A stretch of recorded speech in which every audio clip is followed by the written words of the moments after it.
Last week I did a video about this Long Beach madman that hit like 10 cars and then walked away like it was nothing. And now, not only do we know his identity, but we also know the charges that are being levied against him.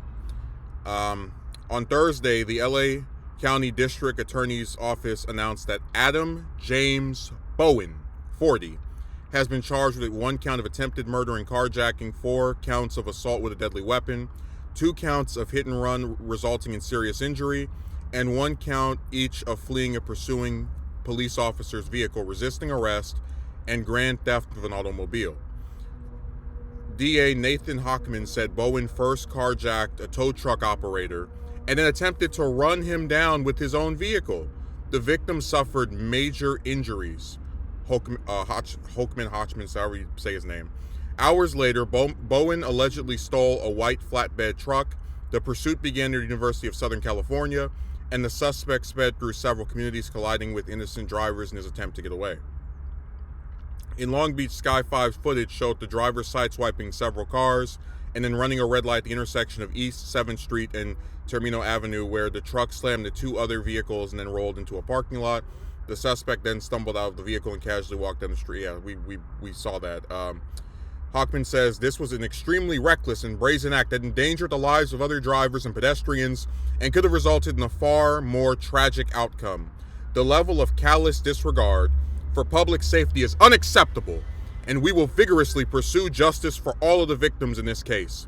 If convicted on all counts, Bowen faces the possibility of life in prison.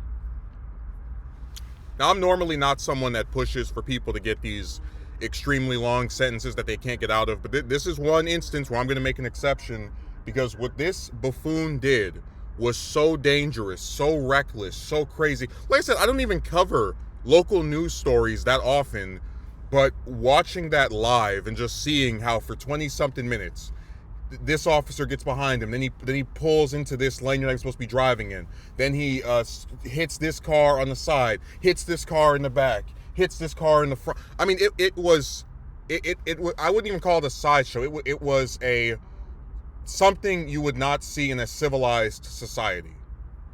Just a brazen disregard for human life, for traffic laws, and I really just, I was so annoyed at first, right, when this story took place, because we didn't know, when I made my video last week, we didn't know what his name was. We just knew, the appearance, right, and then the events that unfolded. Now we have the name, we know the charges that he's under, and it looks like this is going to be a pretty slam dunk case for the district attorney.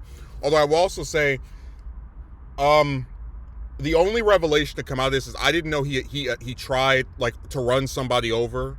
Because for most of that footage that we saw last week, during the chase, it was just him getting on freeways and on streets that, thank God didn't have anyone walking.